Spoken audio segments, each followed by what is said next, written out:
اس تمام منصوبے کی ڈوریاں لندن سے ہلائی جاتی تھیں، جس میں برابر امریکی اشارے کام کر رہے تھے۔ مختصر یہ کہ شہباز حکومت، جس کی نہ تو آئینی حیثیت تھی اور نہ ہی عوام میں اس کی مقبولیت تھی،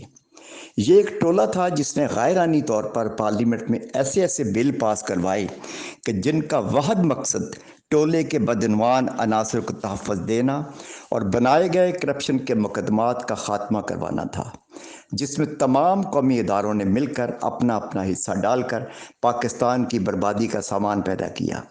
اور خود اپنی لوٹی ہوئی دولت بچانے میں کامیاب ہوئے۔ گو کہ یہ کامیابی وقتی طور پر تو ہے، مگر آئندہ آنے والے وقتوں میں یقیناً ان بدعنوان اور کرپٹ مافیا کے ٹولے کے خلاف پاکستانی عوام کا فیصلہ بھی آئے گا اور قدرت بھی اپنا فیصلہ یقیناً سنائے گی۔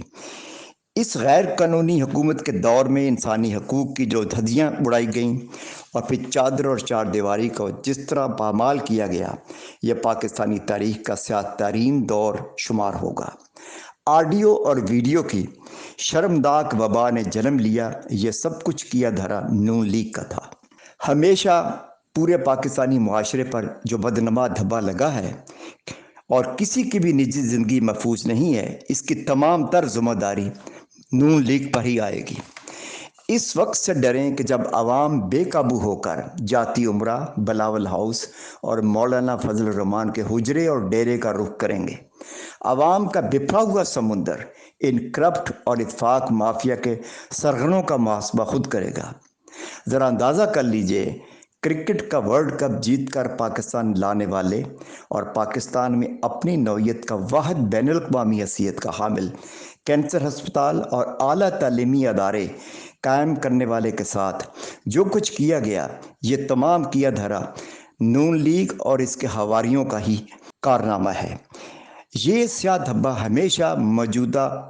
غیر آئینی اور مافیا پر مشتمل حکومت پر ہی لگا رہے گا۔ شہباز شریف صاحب کی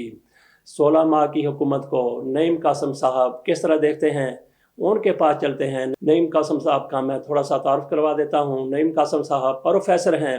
اور عمران خان کے کسی دور میں انتہائی زیادہ قریب رہے، عمران خان کے دوست رہے۔ عمران خان ان کے گھر بھی کئی دفعہ جاتے رہے، اور پھر جب عمران خان اقتدار میں آئے تو ان کو بھی عمران خان سے بہت سی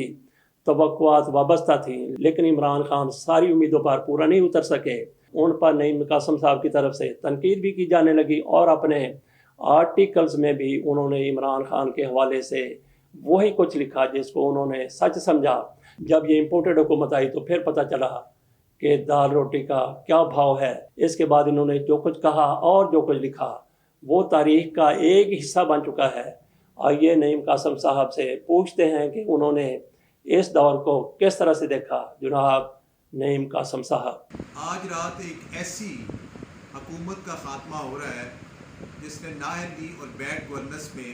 75 سال میں ایسا ریکارڈ قائم کیا ہے کہ جس کی کوئی دوسری مثال نہیں ملتی۔ بظاہر تو شہباز شریف اور اسحاق ڈار اپنے آپ کو گورننس اور معیشت کو سنبھالنے کا چیمپئن خیال کرتے تھے، مگر عملاً انہوں نے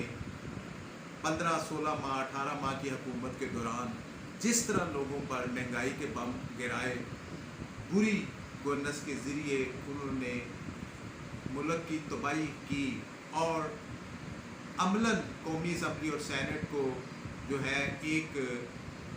عضو معطل بنا کر رکھ دیا، اور آخر میں جس طرح دھڑا دھڑ انہوں نے اس ایوان سے ایسے بل پاس کیے جن کی جو ہے جو ایک غیر اعلانیہ آمریت مستقبل میں قائم کر دے۔ اس کے علاوہ جس سازش سے انہوں نے جنرل باجوہ کے ساتھ مل کر جس سازش سے اس ملک سے ایک اچھی خاصی چلتی ہوئی حکومت کو ختم کیا اور اس کے چیئرمین عمران خان کو پر 180 سے زیادہ مقدمے قائم کیے، تو اس سے صاف ظاہر ہوتا ہے کہ یہ جو دونوں پی ڈی ایم کی تمام جماعتیں جو یہ دعویٰ کرتی رہیں کہ وہ جمہوریت کی چیمپئن ہے، وہ گورننس کی کو بہتر کرنے کو جانتی ہیں، وہ تجربہ کار ہیں، وہ معیشت کی بہتری کرتی ہیں، انہوں نے اس ملک کو ایک ایسی دلدل میں پھنسا دیا ہے جس کا کوئی ثانی جس کی کوئی مثال نہیں ملتی، اور مستقبل میں بھی یہ حکومت جو ہے اسٹیبلشمنٹ کی پپٹ بن کر ایک ایسی آنے والے وقتوں میں ایک لیول پلینگ فیلڈ کے نام پر حکومت قائم کرنا چاہتی ہے، جس سے ملک کی سب سے پاپولر جماعت جو ہے تحریک انصاف جو ہے آنے والے وقت میں جو ہے وہ انتخابی عمل سے کسی طرح باہر ہو جائے۔ اور اب انہوں نے تحریک انصاف کے چیئرمین اور ان کے دوسرے لوگوں اس کے ساتھیوں پر اس قدر زندگی تنگ کر دی ہے کہ اس کی کوئی مثال نہیں ملتی۔ تو بہرحال شکر ہے ایک بدمعاش حکومت کا خاتمہ ہوا۔ وہ شخص جو ہر وقت اپنے آپ کو جو ہے وہ واقعی شعباز جو ہے وہ بوٹ پالش کرتا رہا اور اس ملک کا بیڑا غرق کر کے رکھ دیا، جس کی جو ہے آنے والے کئی سالوں میں کوئی صورت ہی نظر نہیں آتی یہ ملک جو ہے وہ سیدھی راہ پہ چل سکے۔ شکریہ۔ اب بات کرتے ہیں میجر نذیر احمد فاروق سے، اسلام آباد میں ہوتے ہیں۔ ان کی کارکردگی بے انتہا اچھی رہی ہے، لیکن کس حساب سے کہ انہوں نے اپنے یعنی پاکستان کا جو بیڑا غرق کیا تھا، جو کرپشن کی تھی، جو انتہائی پاکستان کو لوٹا تھا، ڈاکے مارے تھے، سارا کچھ وہ انہوں نے سارے معاف کر لیے، اور انہوں نے عمران اور اس کی پارٹی کو ممبران کو نکال کے اپنی مرضی کا آئین کا وہ حلیہ بگاڑ دیا کہ پاکستان کی آئندہ 20 نسلیں بھی مثلا وہ شاید اپنے پاؤں پہ کھڑی نہ ہو سکیں۔ انہوں نے، کیونکہ وہ کہتے ہیں نا سن مار کے بوٹیا چور نسے گئے وچ پھر دے چوکی دار رہ گئے، ان سب نے بھاگ جانا ہے ڈاکے مار کے، لوٹ مار کر کے۔ یہ بے رحم درندے ہیں، درندگی کی ہے ان مہینوں میں، اور کرنے کے بعد یہ بھاگ بھوگ جائیں گے۔ ابھی انہوں نے جو کچھ کرنا تھا پاکستان کے ساتھ، یہ کہ ابھی انتخابات وغیرہ وغیرہ وغیرہ وغیرہ کوئی چیز نہیں ہوگی، اور یہ ہوگی بھی تو کب ہوگی؟ اس وقت جب یہ لوٹ مار مزید کر کے باغ نکل جائیں گے۔ بہت بہت اللہ شکریہ۔ اللہ تو خیر صلاح۔ سب سے بڑی بات یہ ہے کہ انہوں نے فوج کو بیچ میں لا کے فوج کو اپنا جو بیسک رول ہے اس سے ڈیویٹ کر دیا ہے۔ سیدھی سی بات ہے، جی جی، کوئی کچھ بھی کہے تو اس کے بعد کیا ہوگا، مقصد کیا ہے، کرا کون رہا ہے، کون سی طاقت ہے، کیا چاہتے ہیں، کیا ہونا ہے۔ میرا خیال ہے نوشتہ دیوار جو ہے، بلکہ ابھی نوشتہ دیوار نہیں بلکہ سورج کی طرح آسمان، جیسے سورج آسمان پہ چمکتا ہے نا، اس طرح آسمان پہ لکھا جا چکا ساری مخلوق پاکستان کی، سب لوگ آسمان پہ پڑھ رہے ہیں کہ کیا ہونے والا ہے۔ تو کیا ہونے والا ہے، کیا ہونے والا ہے؟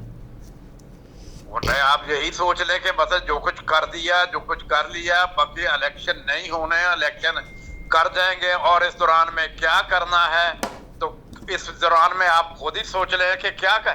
جب آپ نے آئین کو، قانون کو، انسانیت کو، ہر چیز کو